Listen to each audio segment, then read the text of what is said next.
हम शहर में एक किराए के मकान में रहते हैं। मेरे पति अनिल एक कंपनी में काम करते हैं।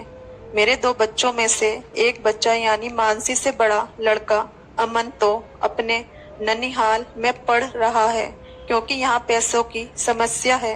अभी मकान हो जाएगा तो हो जाएगा, फिर बच्चों का कैरियर, उनकी शादी का काम आ पड़ेगा।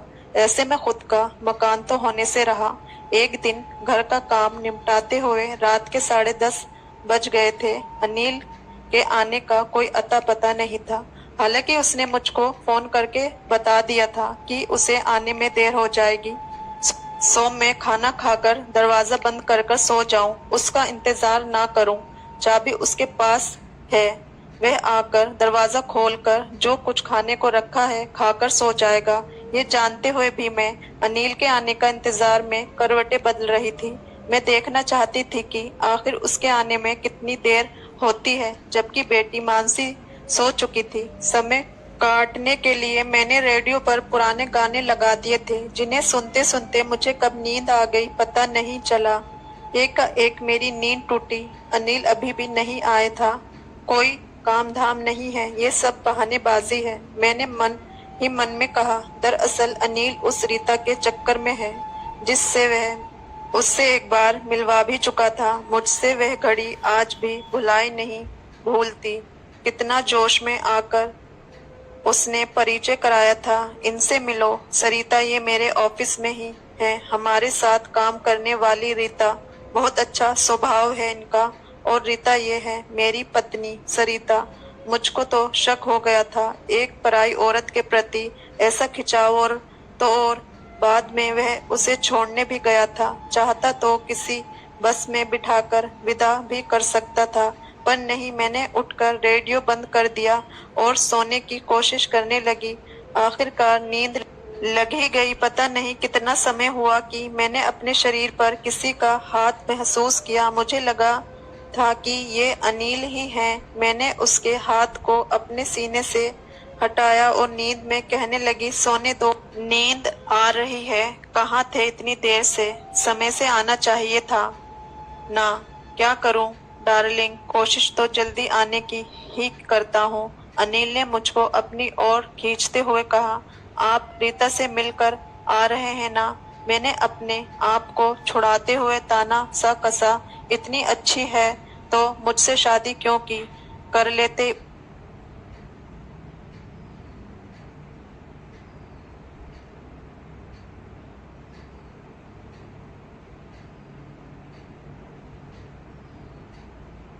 उसी से शरीता, छोड़ो भी ना, ये भी कोई समय है ऐसी बातों का।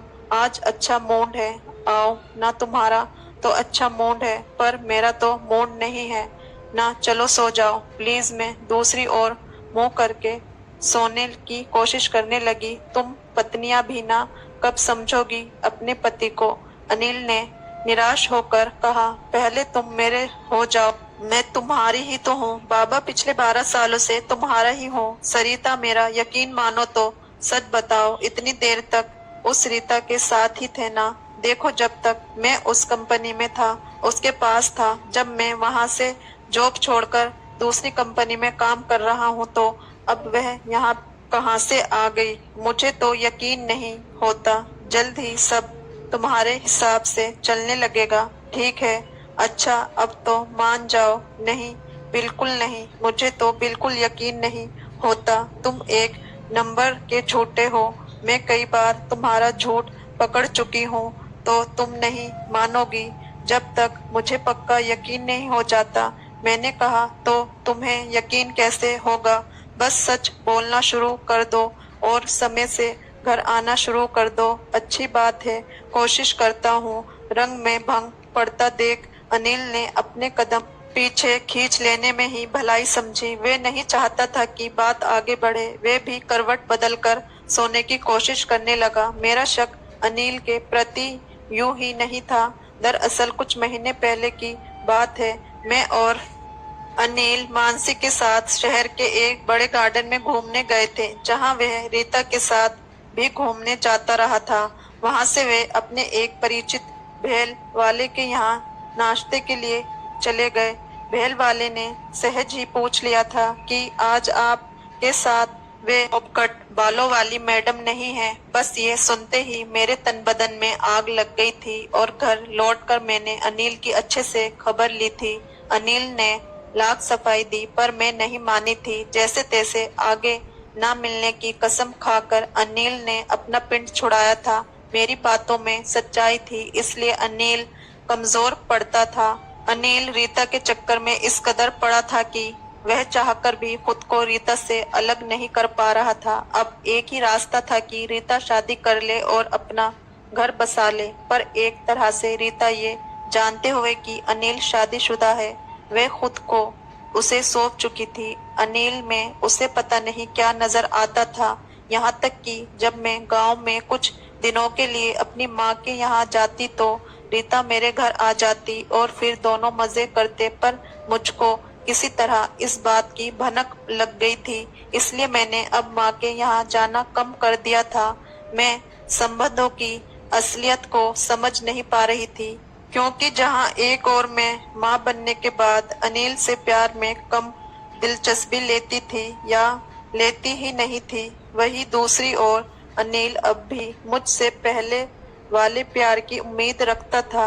उसकी तो इच्छा होती थी कि हर रात सुहाग रात हो, पर जब मुझसे उसकी मांग पूरी नहीं होती तो वह रीता की तरफ मुड़ जाता था। इस तरह अनिल का रीता से जुड़ाव एक मजबूरी था जिससे मैं समझ नहीं पा रही थी।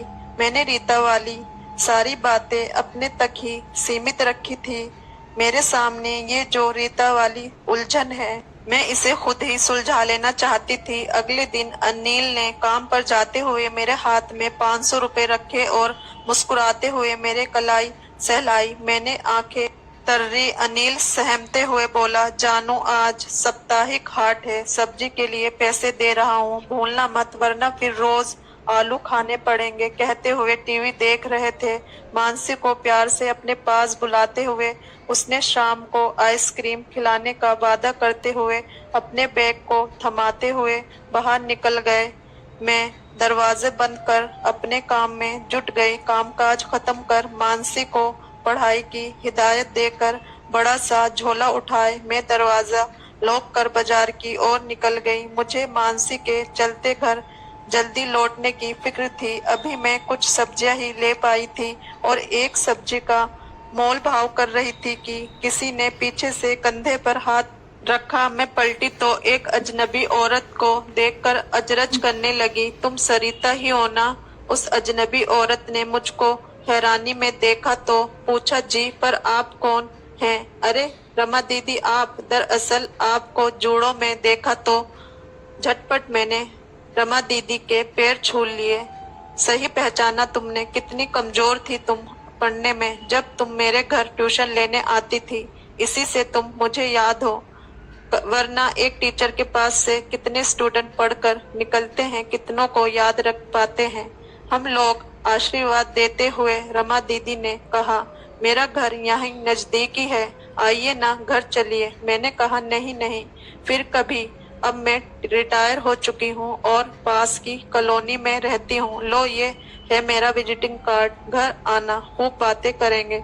अभी इस वक्त थोड़ा जल्दी है वरना रुकती। अच्छा चलती हूँ। मैंने कार्ड पर लिखा पता पढ़ा और अपने पर्स में रखकर सब्जी के लिए आगे बढ़ गई। मैंने तय किया कि मैं अगले दिन रमा दीदी से मिलने उनके घर जरूर जाऊंगी। मुझे लगा कि रमा दीदी उसकी उलझन को सुलझाने में मदद कर सकती है। अगले दिन सारा काम निपटाकर मैं मानसी को पड़ोस में रहने वाली अपनी सहेली के पास छोड़कर रमा दीदी के घर की ओर चल पड़ी। घर पहुंचकर मैंने डोर बेल बजाई तो दरवाजा खोलने वाली रमा दीदी ही थी।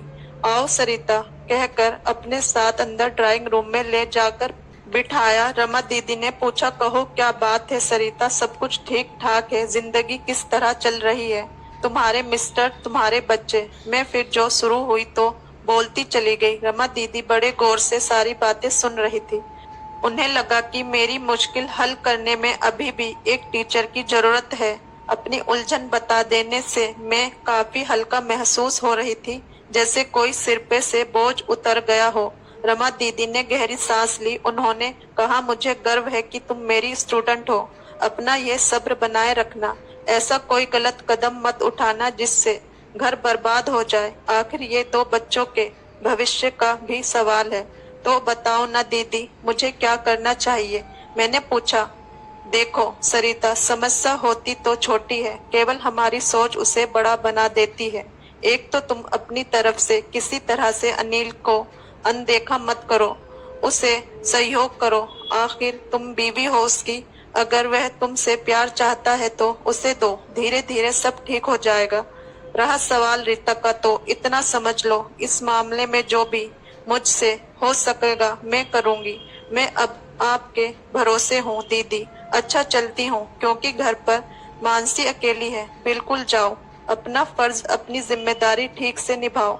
मैं अब ठीक थी। मुझे लगा अनिल पर से अब रीता का साया उठ जाएगा और मेरी जिंदगी में खुशहाली छा जाएगी। शाम को जब अनिल घर लौटा तो उनके साथ एक साहब भी थे।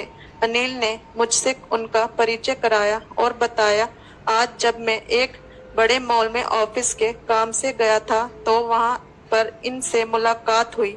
इन्हें अपने काम के लिए एक मैनेजर की सख्त जरूरत है। इन्हें मेरी बातें पसंद आई तो कहने लगे कि तुम में मुझे मैनेजर की सारी खूबियां दिखती हैं। मैं तुम्हें अपने यहाँ मैनेजर की पोस्ट ऑफर करता हूँ। अच्छी तनख्वाह, फ्लैट, गाड़ी, सब सहूलियत मिलेगी।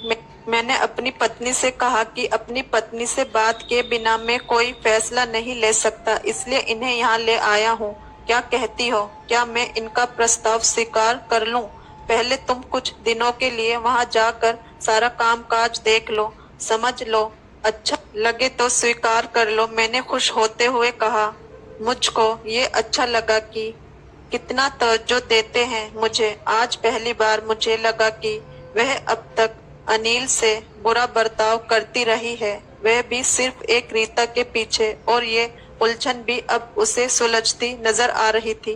अनिल वहाँ काम करने चला गया। रोज रात को मुझसे बात करने का नियम था उसका। विभा भी बातचीत में पूरी दिलचस्पी लेती। प्रतिदिन के कामकाज के बारे में, मालिक के बर्ताव के बारे में वह सब कुछ बताता। नए मिलने वाले फ्लैट जो वह देख भी आया था के बारे में बताता। मैंने झटपट रमा दीदी के घर की ओर रुख किया। उन्हें अनिल के नई जॉब और वही शिफ्ट होने के बारे में बताया। रमा दीदी के मुंह से निकला, तब तो तुम्हारी सारी उलझनें अपने आप ही सुलझ रही हैं। सरिता, जब तुम लोग शहर ही बदल रहे हो तो रीता इतनी दूर तो वहां आने से रही। सब कुछ इतना जल्दी तय हुआ कि मेरा इस पहलू की ओर ध्यान ही नहीं गया। रमा दीदी की इस बात में दम था। एक तीर से दो शिकार हो रहे थे। अब इसके पहले कि रीता के पीछे अनिल का मन पलट जाए, उसने वहां जाना ही सही समझा। फिर पूरी गृहस्थी के साथ अनिल ने शिफ्ट कर लिया। अपने बेटे अमन को भी अपने पास बुला लिया।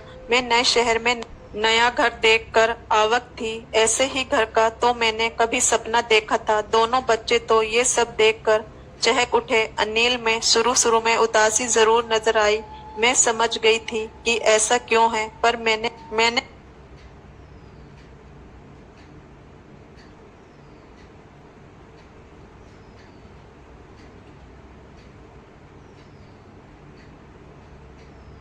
अब अपना प्यार अनिल पर उड़ेलना शुरू कर दिया था। एक शाम जब अनिल काम से घर लौटा तो बुझा था। अगले ही दिन दोपहर में काम काज से फुर्सत पाते ही मैंने रमा दीदी को फोन घुमा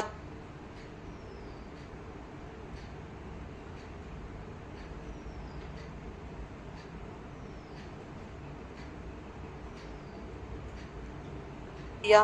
तब रमा दीदी ने मुझे ये सूचना सुनाई कि रीता की शादी हो गई है। सुनकर मैं उछल पड़ी। थैंक यू, बस इतना ही कह पाई मैं और फोन बंद कर बिस्तर पर बिछ गई। अब मुझे अनिल के बुझे चेहरे की वजह भी समझ में आ गई थी, लेकिन अब सब कुछ ठीक भी हो गया था। गृह गृहस्थी की गाड़ी बिना रुकावट एक बार फिर पटरी पर सरपट दौड़ने के लिए तैयार थी।